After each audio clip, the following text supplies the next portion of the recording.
अस्सलामुअलैकुम नाज़रीन, हमारी सी रहा आयो एक सिंध न्यूज़ तमाम कलो ही खबर शामिल कंदासीं। नवाब वली मोहम्मदमा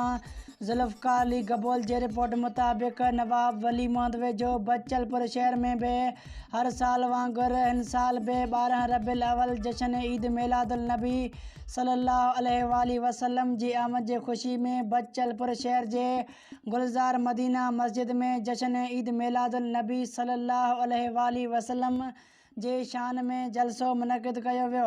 जंहिंमें सवन जे तादाद में आका सल्लल्लाहु अलैहि वसल्लम जे परवाननि शिरकत कई ऐं इलाइक़े जे मशहूर नात ख़वाननि आका सल्लल्लाहु अलैहि वसल्लम जे शान में नज़रानो अक़ीदत पेश करण लाइ मीर हमज़ो ॾेथो, शोबान ओठो, शहमीर ओठो ऐं ॿियनि नातूं पढ़ियूं ऐं मरहबा या मुस्तफ़ा जा नारा गूंजदा रहिया। आख़िर में जलसे के ख़िताब कंदे मौलाना कारी हाफ़िज़ हाजी मोहम्मद हनीफ़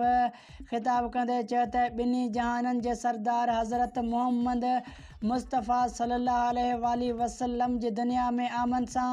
हर तरफ़ नूर फैलिजी वियो। असां मुसलमाननि खे पाण में नफ़रतूं ख़त्म करे नबी करीम सल्लल्लाहु अलैहि वसल्लम जे सुन्नत ते अमल करणु घुरिजे ऐं मीलाद मुस्तफ़ा सल्लल्लाहु अलैहि वसल्लम भरपूर नमूने सां मल्हाइणु घुरिजे